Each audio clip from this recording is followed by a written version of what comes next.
basketball analysis with over 70 years combined experience. The Bob Ryan and Jeff Goodman podcast is brought to you by Prizepicks. Okay, you're listening to the Bob Ryan, Gary Tanguay podcast, a proud member of the CLNS Media Network. The show is brought to you by Prizepicks, North America's #1 daily fantasy sports app.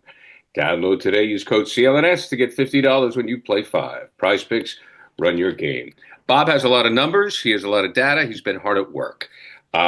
The Celtics, as we record this, are surprisingly down 2-0 to the Knicks. Bob, I'll let you kick things off.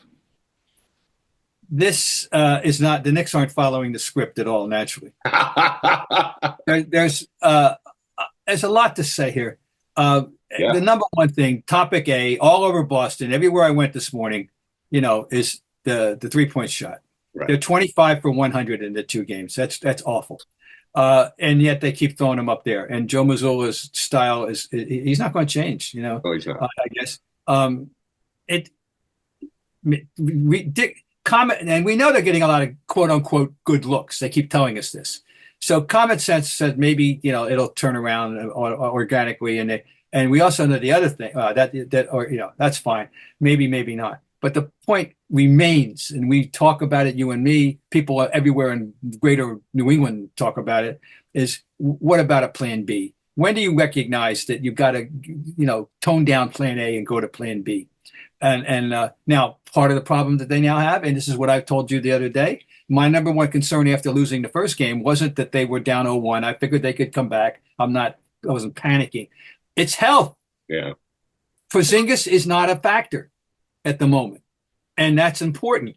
We don't know to what extent, Jaylen Brown had a good game in game 2, better game, but he's still dealing with a knee. And Tatum may very well be dealing with a wrist. He's not telling us because we know it's possible. And of course Holiday was missed those games. All right, they're not. So, and by the way, as a result, Gary, I have ratcheted down my expectation and my level of expectation. I can live with this if that's the reason. It's part of the reason. But the other, and one more thing is the idea of losing 2 20-point games leads back to back. And my sense when I watch it, the first one, the Knicks went boom, boom, boom. They got it down to 11 in like 3 or 4 possessions. They got hit 3-3-3. Last night, I said, let's see how they handle this. I still like the way they handle it. There were sloppy passes. There were bad, unforced turnovers, which contributed to it. And it was frustrating. We're focusing on the Celtics and their problem. You got to give the Knicks some credit for being resilient. Sure. For the specific individual things they're doing. How about Bridges? Talk about making himself a folk hero forever in New York. Back-to-back games. He ends the game with a chance by ripping the ball away from a Celtic, like some great cornerback or safety. It's hey, McKillop, salute you. That's wonderful. We talk about how much I stole the ball. Well, Bridges stole the ball twice, and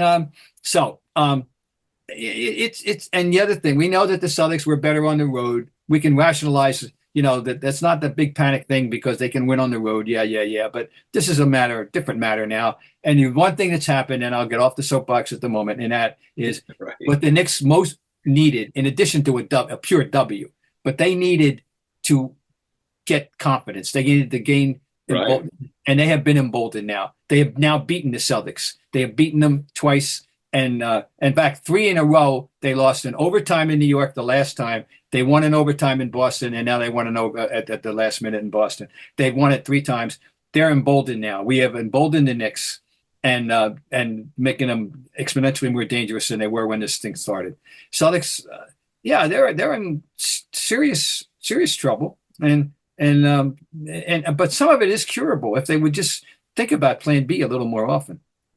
Well, I agree on the plan B. They seem to be too committed to the 3. And if you look back at why they won last year, it's not because Tatum made threes. We know that. It's because he played a complete game. Porzingis is the X factor. Porzingis came back, was huge in the finals. But the other person that I just wish he'd get more credit is Jrue Holiday doesn't seem to be the same guy. And in the finals last year, he was terrific. He's had an injury-plagued season. He's a year older. Something's up there, I believe. Mm. And that's a factor, too. Also, Brown's leg. Yeah. Brown doesn't seem to Oh, have no, great it's a legs. factor. As Reggie Miller pointed out in game one, he doesn't have the same lift on his jump shot. Right.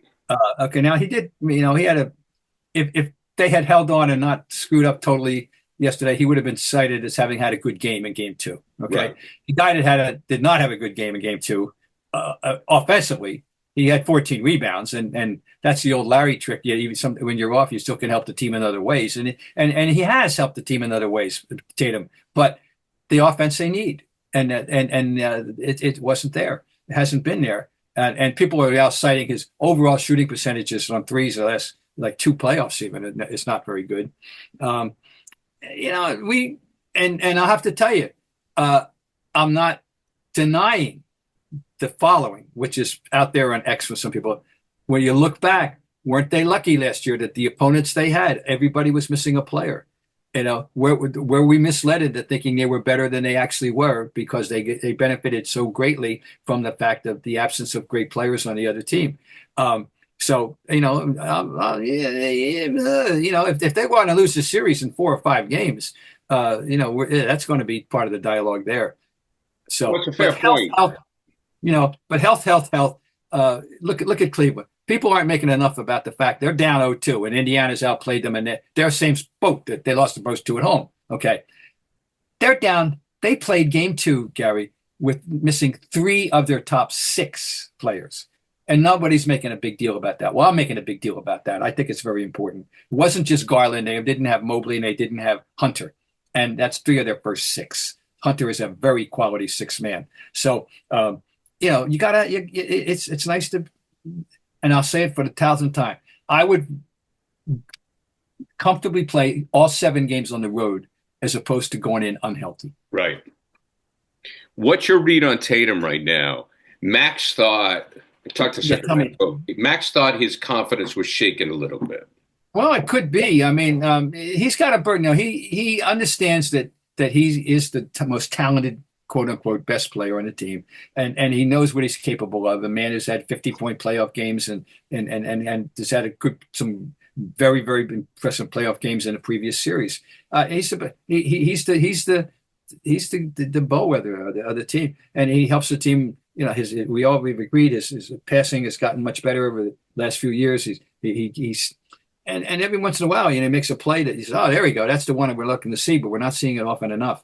At all. No, he could be, and I have to give the Knicks credit that they went out and reshaped their team. Leon Rose did a tremendous job of putting this group together. As my mother would say, it's a store-bought team. The no draft pick is a prominent, except for Mitchell Robinson. Their first 7 guys, 6 of them are all guys that they traded for or got as a free agent. I don't know how McBride got there, but he got there. But the others are all deals, every one of them. And Towns, Hunt, Brunson, Hart without a free agent. Well, I mean, they were imports. They're all imports, and that's Leon Ross. He got those 2 guys that were not with this team at the start of the night. Last season, 23-24, were not there specifically. We know to counter Tatum and Brown, and so far it's worked in these 2 games. All right, Bob, we'll look ahead to games 3 and 4 coming up. But right now, I have to tell you about Prizepicks, the best place to turn your sports knowledge into cash. With millions of members, Prizepicks has made daily fantasy sports accessible to all. You just pick more or less and at least 2 players for a shot to win up to 2,000 times your cash. Run your game all season long on Prizepicks. Cash in on the basketball playoffs with Prizepicks. Don't miss your last chance to add your favorite players from the court to your Prizepicks lineup. Whether it's points, rebounds, assists, take your pick, more or less, again, for a shot to win up to 2,000 times your cash. And don't forget, every Tuesday, Prizepicks will discount several projections on the board, usually by 15% to 25%. And make sure you check out Taco Tuesday on Prizepicks. So, who are you going to look at? Well, you can take a look at Jaylen Brown for more than 4 assists. How about more than 20 points? How about Jason Tatum? He's definitely going to have more than 8 rebounds. Will he have less than 25? Better not if the Celtics want to win game 3. So download the app today and use code CLNS to get $50 instantly after you play your first $5 lineup. That's code CLNS to get $50 instantly after you play your first $5 lineup. Prizepicks, run your game. Okay, Bob, looking ahead, how tough of a task is it for the Celtics? And you've alluded to it. It's not so much being on the road. It's the physical fitness of the team.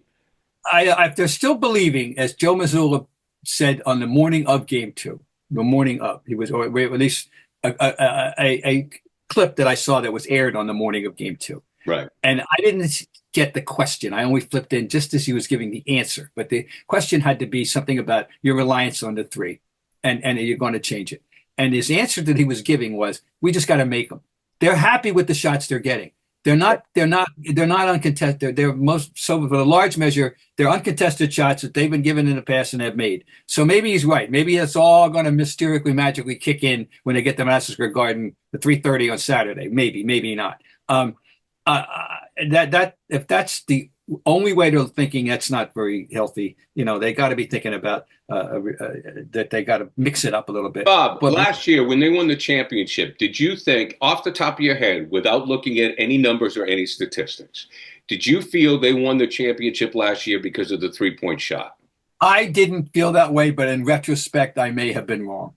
All right. I didn't. My antipathy toward the three, and I wanted to believe that they were doing it as part of the deal, as it should be in a better world. The three should be used judiciously, and in my mind, and as part of the deal. We're going to get to how the evolution of this three is going on. It's unbelievable. And no, I didn't think of it. I just thought I took them at face value. I took them for granted that they could do everything they needed to do. But. In retrospect, I got to go back and look at the numbers. I haven't looked at those numbers last year. I've looked about exactly how it transpired. See, I with the eyeball test, and I haven't looked at the numbers, and I just don't see it.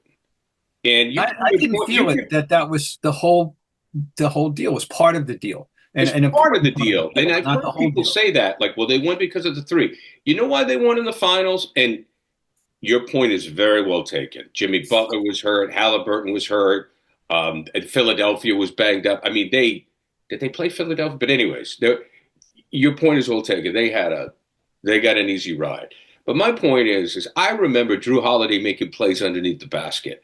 I remember Tatum getting rebounds. I remember Brown going to the basket. Yeah, the three was there, but it wasn't just the three. That's what irritates me. Watch the game, look at it. There was defense played. They got stops. They got big rebounds. It wasn't just the three. And that's when Joe says that, I get frustrated. It's not just that. No, it wasn't just that. And you're right, the defense, they were a very good defensive team. And you're right about Holiday too. So no, this is reality. In that regard. So now, the historically, I don't know how many teams have come back from 0-2. I know one that did in 1969, and that was, of course, right. They lost 2 on the road. I don't know. It would take some research that was a lot easier to do in the old days, and believe it or not, than it is now, because we don't have an NBA guide you can readily consult the way you did a real print thing. But anyway, how many teams have come back ever after losing games 1 and 2 at home? I don't know. I doubt very many have done that. I think if anybody has done it, it's as it was the 69 Celtics did it. It was doing it by losing games 1 and 2 on the road and then coming back home and then winning 4 out of the next 5. But that's a tall task, a very, very, very tall task, made a little bit more believable and a little bit more hopeful for fans by the fact that the Celtics are such a good road team and have been such a good road team. And the atmosphere. So, but this is going to be an atmosphere. Oh boy, we're on Sunday in the Garden. It's going to be a great atmosphere. It's going to be great sport, great theater, and good for the league and blah blah blah and all that. So it's going to be fine. I want to get to a point here about just so people understand how the game has evolved and the 3-point dominance, the era we're living in, and it didn't just happen overnight, guys. When the first year of the three was 1979-80. And in that year, the Boston Celtics were 162 for 422 at that. And Bird was their leader. He shot 41%, 58 for 143. However, I would have loved to talk. Something happened league wide after that first year, and the Celtics are one of the examples. The second year, they took 100. They made 100 fewer threes than they did the first year, and they took 180 fewer threes than they did the first year. Now, did that mean that people decided after the first look at the three that it was a stupid shot? We didn't need it. That it was a bad shot. That when that what's the point of this nonsense? Okay. Well, 5 years in, 1983-84, 5 years in, the Boston Celtics for the entire season made 55 threes out of 229 attempts. Now, how does that fit in with the league? You won't believe this. Nobody's going to believe this, but I'm not going to stop. 5 years into the rule, 6 NBA teams made fewer than 30 threes all year. Wow. Atlanta, 23. Chicago, 20 for 117 for the season. That's Curry's week, right? Philadelphia, 29 for 107. Portland, 25 for 129. San Diego, 24 for 128. Seattle, 27 for 140. The leader was Utah. They are the only team in the league 5 years into this needless rule, say Bob Ryan. 101 for 317. Darrell Griffin, that's because of Darrell Griffin. They made 101 threes. Darrell Griffin made 91 of them. The rest of the team made 10. Yeah. This is where we were 5 years into the rule. Yeah. That people, and I got one more tidbit for you, just so you get an idea. Oh, okay. Bird, just the idea. Larry Bird, after he made 58 threes in his first year and made the first three in the All-Star game historically, and had a big three to put away. I know. Okay, first game. 80, and the next year, after taking 422 shots, and he only took 241. He went from making 162 the first year to 65 the second year. Wow. Third year, 49. Fourth year, 39. Third year, 49, and the fourth year, 39. For 4 years into the rule, Larry Bird was 39 for 196. That's all. Now, in the fourth year, he went to 55, and then he upped it in 85, and then it started to become Larry Bird. And by the way, his first four shooting percentages after year one were 28, 21, 28, and 25. But then in the sixth year, he suddenly shoots 43% and starts making more. 56, he makes 82, 90. But as much as the ninth year, he still hasn't made 100 threes in a year. Right. 98 is time. I mean, it's just all right. And let me give you one more eye opener, just for fun. Larry Bird won 3 championships, as you know. Yes. That team, 81. In 81, in the 17 games of the playoffs, Larry Bird was 3 for 7 on threes. Yeah. In 84, in a 25 game of playoffs, he was 7 for 17 on threes. And in 86, 18 games. Now he's just chucking away. He's 23 for 56. Wow, what a ball hog. And I haven't done the full career. I wanted to have it for you next time.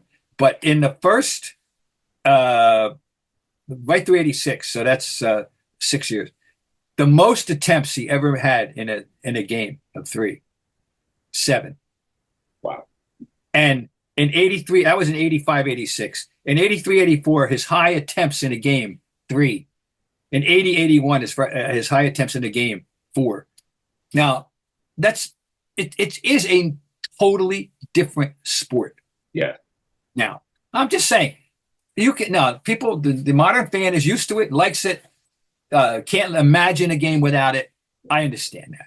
And it's not going anywhere. I understand that. But I'm just trying to show you that people were wary of it. I would love to. It's worth exploring the attitude that people had toward the 3. Nobody, Gary, I'm telling you now, nobody was asking for it when it came into being back in 1961, when the Abe Saperstein created it in the American Basketball League. And the ABA made sense because it's a gimmick. The red, white, and blue ball, the three-point shot. We're trying to attract fans, neutral. Fine, but this game was going along just fine without it, and no one was ever asking for it. And now it's the game. So was it Bettman? No, it was. I just don't know. I'm going to have to start looking at the full numbers. Even I think the guy that changed everything is Daryl Morey. I still think it's Daryl Morification. When he came up with it's the metrics, it's the analytics. It's better than two. So it was when the sabermetrics came in that they really three's better than two. And that's that. I don't need a mathematician to tell me that, but it changed the concept, and then of course individually, and Steph Curry's the most influential player of the 21st century. Right. We can go back and identify guys who influenced the game out of proportion in the 20th century, but there's no question who's the most influential player, and not just in America and worldwide. I mean, every little kid in America has taken threes. You know that, and believe me, it's in Europe too. That's where we are. But so we have, you have to live. We have to live with it, and it's just amazing. But just think about if you told Larry today, oh, go ahead, you could take 10 or 12. I mean, he would have done it. Oh, Danny would have done it. Oh, yeah. Danny would have loved it. If you could tell him to take 10 or 12. And so that's where we are. Here's an answer to your question. In NBA playoff history, only 5 teams have won a series after losing the first 2 games on their home court. So 5 have done it. I'm almost surprised to hear that. I can see him losing it, when as this nice 69. Do you have them annotated there? Let me see. I don't have that yet. Okay. Just a little AI. Oh, well, the first team to do it was the Lakers in 69. They were down 0-2 to the Warriors in the conference semis. Whoa. It didn't happen again until 94 when the Rockets came back on the Suns after losing the first 2 games of the conference semis at home. Took 7 games to down the Suns. Okay. And that would propel it. It was the Mavericks completed the 0-2 comeback in 04 when they beat the Rockets 4-3 in the first round. Mm-hmm. Oh, how about this? Yeah, tell me. Join the list in 2017 when the Bulls beat them at the Garden in the first 2 games. But would go on to take down Chicago by winning the next 4. I forgot all about that. Wow. The Clippers were the last team to advance, going down 0-2 in 2021. They closed out the Mavericks in 7 games. So there you go. Yeah, well, so it can be done. I wasn't sure. It can be done. That's great information. We got to hang our hat on that. But it's just not the same team, Bob. I don't mean to be redundant, but certainly it can be done. But to your point, and you said this when we talked to Jeff earlier in the week, for a number of reasons, the Celtics aren't the same team this year, mostly health. I mean, that's it. It's an issue, and it's Porzingis, so that's going to be a factor. This Porzingis thing is the more we hear about it, and last night was tough. He wasn't even the first guy off the bench. Big man, Luke Cornett was. Well, I mean, if that's the case, I mean, I'm okay. I'm realistic. I don't expect the same results out of them, but give it your best shot. That's all I'm going to ask. Okay. Don't shoot your way out of it. Oh, one other thing I want to address. I know people are all over Mazzulla for not calling a timeout when he had not only one, but he had 2 in the pocket, right? At the top, I believe. Okay. I've seen this, I'm pulling rank here a little bit over a 50-year period of covering the league. I've seen it both ways. Okay. I've seen success and failure both ways. Right. You call the timeout. That's the most logical thing to do. Most people would do that in that circumstance. Yes. And that's, but I've seen teams, including Celtic teams, I mean, one flashing in my mind right away, in which they had the same circumstance. They went up and they went right into transition and they got a nice, a game-winning basket. It was Dave Cowens as a trailer on of all people, but not of all people because he could make that shot. But it was Dave Cowens. I think he beat the Bullets one day, coming up in the same circumstance. No timeout. Let's just go get a shot.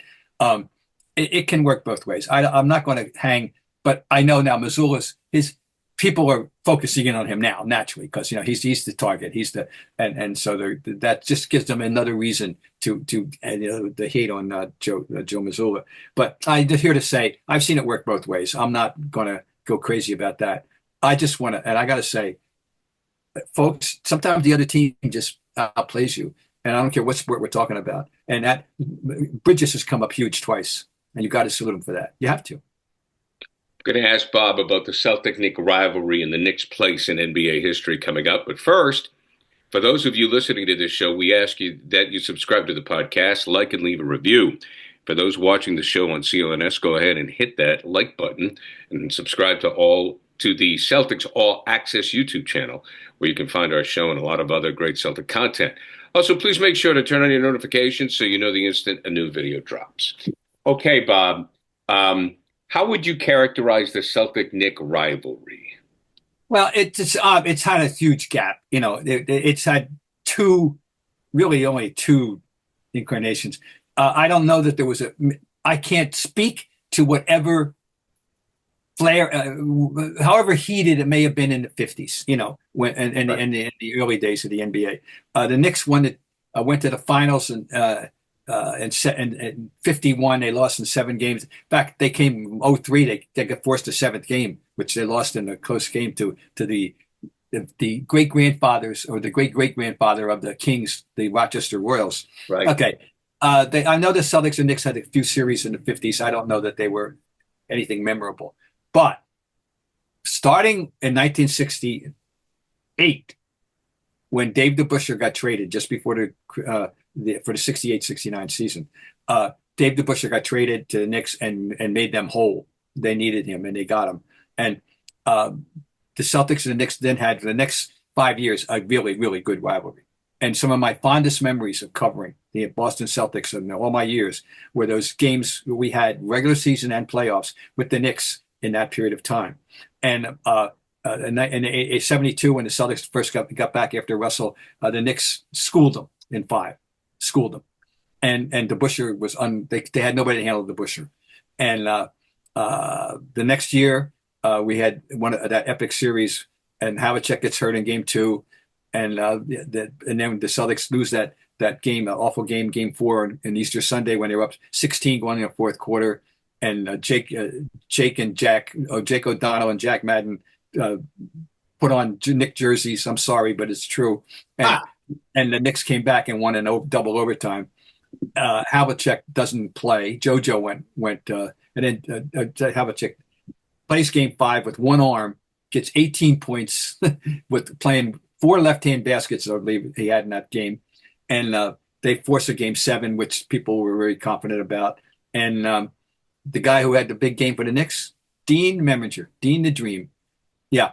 But I remember that they were determined after Havlicek, they played him with deference in game 6, okay?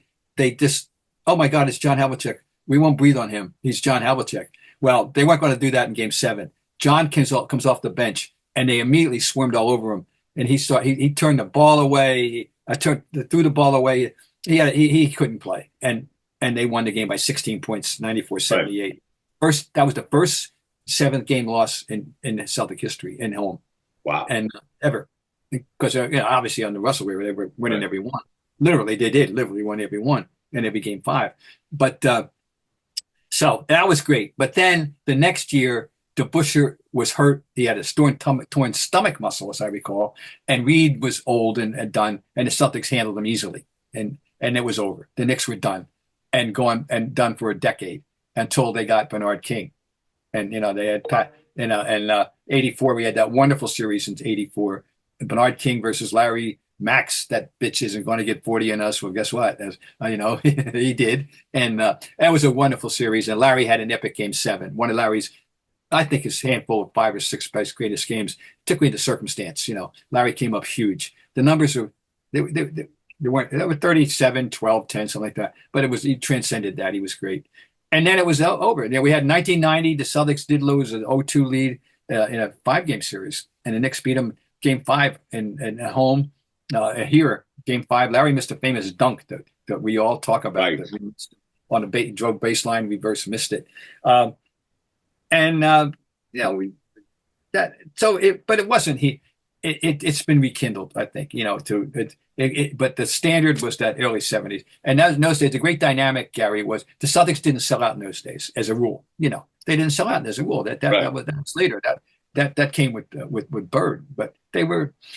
And so even for the playoffs, there were seats available for the plethora of New York kids going to BU, Northeastern, BC, Emerson, et cetera, et cetera, et cetera. And they created to points where I'd say it was a minimum 75-25 Celtic fans, Knicks fans. So they were making noise, believe me. But the building was electric. It was just walking in. You could feel it was great. It was great stuff. We used to have a few times Saturday night in New York, Sunday afternoon in Boston. And we all got on the old Eastern shuttle after the game in New York at 11:30 or 12 or midnight, came back up the last flight up. The Knicks were in first class and the Celtics were in coach, but that's another story. The Knicks had they're the only team that ever chartered in those days. The only team that had the money to do it. The Knicks, So those, I remember those. We had wonderful games and the matchups. Think about the matchups: Cowens and Reed, the Busher, and eventually Silas. That was when the Celtics finally got some parity. Havlicek and Bradley, was that wonderful? Two PhDs running around without the ball. JoJo and Chaney versus Frazier and first Barnett and then later Earl Monroe. Wonderful matchups. Wonderful. It was great theater. It was all great stuff. Yeah. It's always good. Boston and New York. Your memories of being in Madison Square Garden, whether it was for a Celtics game or an NCAA game or a Sinatra concert. Well, we had Dancing Harry for a while. Remember Dancing Harry? And he preceded Dancing Barry in LA. There was Dancing Harry. And really, and he was part of the fun there. The garden was the old, well, that was the new garden. That wasn't the old garden, the old garden. But it was great. It was fun. And the fans, you'd see some celebs and all that. And Woody Allen, that was in his heyday when he wasn't a persona non grata, to the public. Spike, you get Spike? Yeah, well, that's later. Spike, this is too early for Spike in those days, that in the 70s, but later on, you have Spike now. But, it was special. It was fun. And it's nice to have it back. And it's going to be, you're going to know just watching on TV, you're going to know, you're going to feel it Saturday. I promise you. It's going to be electric. And because people, their appetite has been whetted, but been teased by the Knicks. Last year they teased them, and this year now with what's going on right now, the possible vindication of everything. It's going to be great. And Celtics, I know they're going to be ready for it, but I'm sorry I'm not going to be there. It'd be fun. All right, Bob. Great job as always. You've been listening to the Bob Ryan Gary Tanguay podcast. Proud member of the CLNS Media Network. The show is brought to you by Prizepicks, North America's #1 daily fantasy sports app. Download today and use code CLNS to get $50 when you play 5. Prizepicks. Run your game. Bob, enjoy the games. We will talk to you next week. Very good, Gary.